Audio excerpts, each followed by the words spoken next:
Hi, my name is Robert. Please read the comments in the About section of this video. It has valuable information and updates. My YouTube channel has a disclaimer video that I encourage you to watch. And please like, share, and subscribe. I hope you found what you're looking for. Thank you very much for watching. We are taking the headlights off of the what we call donor car, the car that's going to the boneyard, because these headlights are in better shape than the ones on this current 2000.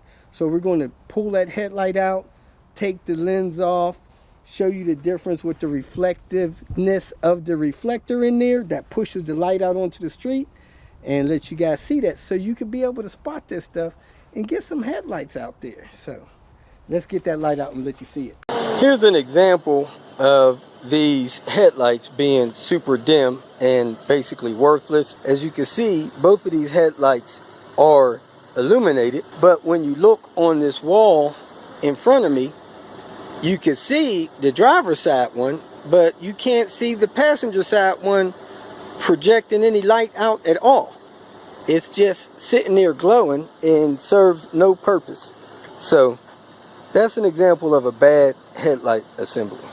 Whenever you have one of these light lenses cracked, if your light is good, you want to get these lenses replaced ASAP so your inside of your light doesn't start deteriorating. Because once that thing starts deteriorating, your visibility with the light on the road is just horrible. So you want to make sure you get those lenses replaced as soon as possible. I mean, really, because these lights are over 100 bucks. And to get some fancy lights, they're even more. The jewels, people are selling those $150 a piece used. So this is the little rest for the wiper. Got that out of the way. So now we're going to pull this lens back so you can see the difference between the good reflector and the bad light reflector. So there you have it. The top one is bad, the bottom one is good. And this top one is just not pushing the light out on the road the way you need it to. So you want to get rid of those things. The bulb's probably good. You can save the bulbs. But you want to find lights that are at least this shiny. This is probably a B+ light.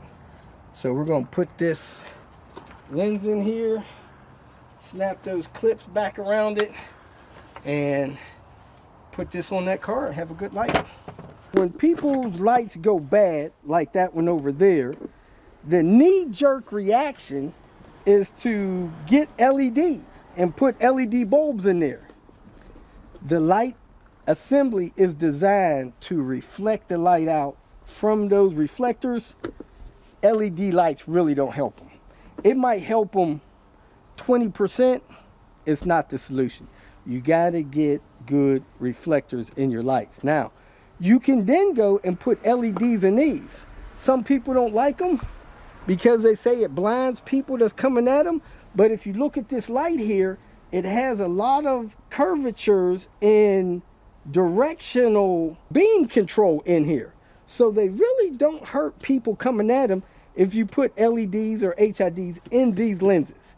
Now, you don't want to put LEDs or HIDs in there with the jewel lenses, because the jewel lenses don't have these pattern control, beam control, concave things on the inside of the light. Like if you look in here, you can hear that all this is specially designed to control the light pattern that comes off these lights. So yes, I have put LEDs or HIDs in these, but I would not do that with the jewel lenses or with the jewel lights. If you feel that this information was useful, please like it and share it with your social media friends. You can subscribe to my channel so that you will get notifications of future videos that I post. You can follow me on Twitter, and if you need to contact me directly, please visit my website. And if you have any questions, leave them below and someone or myself will reply to them. Again, thank you very much for watching.